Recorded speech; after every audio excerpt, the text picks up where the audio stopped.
다음 달이 되면 이제 광복절이 되지만 우리 한국이 일본에게 36년간 식민지 통치를 받았었죠. 2차 대전을 일본이 독일과 함께 일으켰다가 45년 패망을 하고 나서 한국에 있던 많은 일본 사람들이 이제 다시 일본 땅으로 도망을 많이 쳤죠. 근데 그때 일본 땅으로 도망치던 사람들이 했던 얘기가 있다고 합니다. 어떤 얘기냐면 비록 지금은 패망해가지고 우리가 다 도망을 치지만 20년이 지나고 나면 다시 우리가 한반도를 점령하게 될 것이다. 이런 얘기를 했었대요. 근데 일본 사람들이 도망을 치면서도 이제 그런 소리를 했던 나름대로의 확신이 있었다고 합니다. 그것은 뭐냐면 자신들이 36년 동안 한반도를 통치를 하면서 그 안에 심어놓은 일본 문화 그리고 식민사관 같은 것들이 있었기 때문에 그런 확신을 했다고 하는 거예요. 실제로 지금 우리가 해방된 지가 이제 100년까지는 안 돼도 꽤 오래됐죠. 한 80년 가까이 되었는데요. 지금도 한국 삶에 이렇게 보면 곳곳에 그런 일본 문화, 식민 잔재를 온전히 떨쳐버리지 못하고 있습니다. 놀라운 것은 매년 그 일본 왕 생일이 되어지면 서울 한복판에서 한국 사람들 중에서 무슨 일본과 좀 가까운 사람들인지 모르지만 그 사람들 초대해가지고 일본 국가를 부르고 황제를 찬양하는 일본 왕을 찬양하는 노래를 부르고 그런 일들을 지금도 하고 있다고 하는 거예요. 문화라고 하는 것이 참 무섭습니다. 그러니까 문화에 한번 어떤 문화에 물게 되어지면 그런 문화를 벗어나는 것이 결코 쉬운 일이 아니에요. 이스라엘 백성들이 가나안 땅에 들어가기 전 광야에서 하나님께서 가나안 땅에 있는 7 족속을 완전히 진멸하라 이렇게 말씀하신 이유도 바로 가나안 땅에서 횡행하고 있었던 그 우상 숭배 문화 때문이었습니다.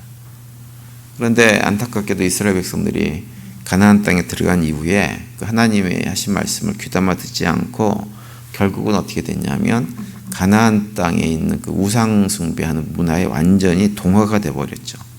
그리고 하나님을 떠나서 철저하게 우상 숭배하고 하나님을 뭐 나름대로 섬긴다고 하면서도 그것을 마치 또 다른 우상을 섬기는 듯하게 그런 식으로 하나님을 믿고 섬기는 일들을 이스라엘 백성들이 했었습니다.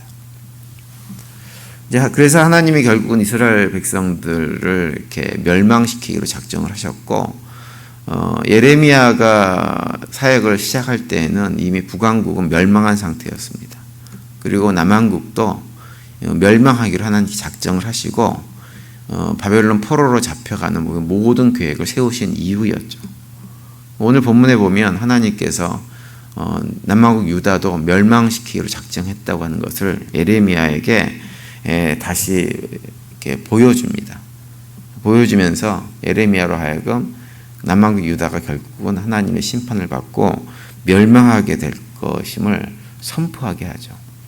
근데 하나님께서 이제 예레미야에게 그렇게 그런 말씀들을 선포하라고 하신 이유는 궁극적인 목적은 하나님께서 그렇게 철저하게 우상 숭배를 하면서 망해버린 남왕국 유다를 사실은 다시 세우는 것이 목적이었기 때문에 멸망시키라고 그렇게 멸망시키는 선포를 하라고 말씀을 하고 있는 거예요. 어제도 말씀드렸지만. 그래서 예레미야 3장 14절에 보면 이런 말씀을 하고 있습니다. 여호와의 말씀이니라 배역한 자식들아 돌아오라 나는 너희 남편임이라 내가 너희를 성읍에서 하나와 족속 중에서 둘을 택하여 너희를 시온으로 데려오겠고 이렇게 말씀을 하고 있어요. 그러니까 하나님의 목적은 심판 자체에 있는 것이 아니라고 하는 거죠. 그들을 돌아오게 하는 것.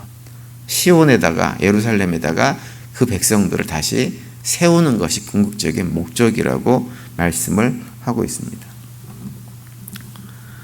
그래서 어제도 말씀드렸지만 하나님께서 남왕국 유다를 결국은 예루살렘 성을 중심으로 해가지고 성전도 파괴하고 모든 것들을 다 파괴하시는 이유는 무엇이냐면 영원한 심판으로 그냥 파괴되고 말아버리게 하기 위한 것이 아니라 그들을 회복하기 위한. 그래서 그 하나님께서 행하시는 그 모든 심판과 파괴 행위는 창조적 파괴, 새롭게 하기 위한 파괴라고 하는 말씀을 어제 말씀을 드렸습니다. 예레미야서에서 선포되어지는 그런 모든 심판의 메시지는 바로 창조, 새로운 창조를 위한 심판의 메시지라고 할 수가 있는 거죠. 이전보다도 훨씬 더 훌륭하게 그들을 세우기 위해서. 그래서 4장 3절에도 보면 이렇게 말씀하고 있어요. 여호와께서 유다와 예루살렘 사람에게 이와 같이 이르노라. 너희 묵은 땅을 갈고 가시덤불에 파종하지 말라, 이렇게 말씀하고 있어요. 이미 망가질 대로 다 망가져가지고 가시덤불과 같은 그런 상태가 이미 되었기 때문에 그걸 갖다 거기다 파종하는 일은 더 이상 할 필요 없다고 하는 거예요. 이제 해야 될 것은 무엇이냐? 그 땅들을 다 갈아 엎어버리는 것. 그것을 하라고 말씀하시면서 그 일을 하나님께서 하시겠다고 하는 거죠. 이미 가시덤불로 가득 차 있는 그 땅에 어떤 소망을 두고 거기다가 계속 씨를 뿌리는 일, 이런 헛수고라고 하는 것입니다. 그런 거 할 거 없고 이제 해야 될 것은 무엇이냐? 갈아 엎어버리는 거예요. 그 일을 위해서 하나님께서 예레미야 선지자를 부르셨다고 하는 거예요. 그러면서 예레미야 선지자에게 그 사명을 감당하라고 말씀을 하고 있습니다. 그러면서 이제 오늘 본문에 보시면 예레미야 선지자가 그러한 일들을 감당하기 위해서 기억하고 먼저 해야 될 일을 말씀을 해주고 있는데 그 내용이 17절 말씀이에요. 17절에서 이렇게 말씀합니다. 그러므로 너는 내 허리를 동이고 일어나 내가 내게 명령한 바를 다 그들에게 말하라. 그들 때문에 두려워하지 말라. 내가 그들 앞에서 두려움을 당하지 않게 하리라. 이렇게 말씀을 하고 있어요. 여기 보시면 하나님께서 예레미야 선지자에게 세 가지를 요구하는 것을 볼 수가 있는데 그 첫 번째가 뭐냐면 허리를 동이고 일어나라고 하는 거예요. 소명을 받은 사람들, 예레미야 선지자뿐만 아니라 우리도 다 소명을 받은 하나님의 백성들이죠. 소명받은 자들이 먼저 해야 될 것은 무엇이냐면 허리를 동이고 꼿꼿하게 일어서는 것입니다. 이 표현은 어떤 의미를 가지고 있냐면 자기 자신을 다듬고 일어나라고 하는 거예요. 모든 일을 시작하기 전에 자기 자신을 먼저 바르게 세우는 일부터 하라고 하는 거예요. 세월이 악해지고 점점점 하나님의 말씀이 힘을 잃은 것처럼 보이는 그런 시대를 살수록 하나님께 부름받은 자들이 해야 될 것은 무엇이냐면 하나님 백성답게 바르게 일어서는 것입니다. 예레미야에게만 해당되는 것이 아니라 우리들에게도 그대로 해당되는 일입니다. 사실은 시대적인 상황으로 보면 예레미야가 살던 시대, 예레미야가 소명을 받았던 시대나 우리가 현재 살아가고 있는 시대나 크게 다르지 않습니다. 다르지 않고 오늘날도 점점점 빛은 사라지고 말씀은 희미해지고 세상은 어두움으로 가득 차고 세상적인 사고들이 교회 안에까지도 차고 들어와 가지고 우리 성도들의 마음을 해방하는 이런 일들이 지금 계속 일어나고 있죠. 그런 상황 속에서 복음을 증언하는 증인으로 부름받은 사람들이 바로 우리들입니다. 그래서 우리들이 그런 시대 상황 속에서 바르게 사명들을 감당하려면 우리 스스로를 돌아보고 우리 자신이 바르게 서야 돼요. 그것을 하나님께서 예레미야에게 먼저 요구를 하고 있는 것입니다. 복음이라고 하는 것이 말은 참 좋은 소식, 굿뉴스라고 영어로 되어 있지만 사실은 그 안에 복음을 선포하는 안에 우리의 죄를 드러나게 만들고 죄를 선포하는 이런 일들이 있기 때문에 이런 일을 선포하는 것을 세상 사람들이 좋아하지 않습니다. 그러면서 우리가 만약에 바르게 서지 못하게 되어지면 너희도 똑같이 살면서 무슨 그런 소리를 하느냐라고 우리를 오히려 공격할 빌미만 주게 될 가능성이 굉장히 많습니다. 그래서 우리가 복음을 전하려면 우리 스스로 먼저 허리를 동이고 일어서서 하나님 백성다운 삶의 모습을 갖추어 나가야 됩니다. 온전하게 100% 못하더라도 그렇게 되려고 노력을 해야 되는 거죠. 하나님께서 예레미야 선지자에게 가장 먼저 얘기한 것은 바로 그것을 얘기하는 거예요. 너가 자신이 먼저 바르게 서라. 이렇게 말씀을 합니다. 그러면서 두 번째로 하시는 말씀은 내가 내게 명령한 바를 다 그들에게 말하라고 하는 거예요. 그냥 말하는 것이 아니라 다 말하라고, 다 전하라고 말씀을 하고 있어요. 이 얘기는 어떤 의미를 가지고 있냐면 하나님께서 예레미야 선지자에게 맡겨진 사명을 끝까지 온전하게 수행하라고 하는 거예요. 단 한마디도 땅에 떨어지지 않게 1.1획도 땅에 떨어지지 않게 모든 말씀을 끝까지 다 증거하라고 하는 거예요. 하나님께서 그 사명이 이제 됐다. 그만해라 할 때까지 끝까지 다하라고 하는 거예요. 하나님께 부름받은 소명자들, 사명을 감당해야 할 사람들에게 가장 중요한 성품 가운데 하나는 충성입니다. 충성. 신실함, 다시 얘기하면. 맡겨진 사명을 신실하게 충성을 다하는 것이 가장 중요한 것입니다. 그래서 실제로 성경에 기록된 많은 예언자들, 선지자들 이런 사람들을 보면 자신들의 맡겨진 사명들을 언제까지 감당했느냐? 죽기까지 다 하나같이 감당했던 것을 우리가 볼 수가 있어요. 중간에 그만두는 사람들이 없었습니다. 이 하나님께서 맡겨주신 사명을 신실하게 충성되게 감당하려면 우리한테 필요한 것은 무엇이냐면 하나님에 대한 신뢰예요. 신뢰. 하나님은 좋으신 분이고 그분이 말씀이 옳다고 하는 신뢰가 우리 안에 있어야 됩니다.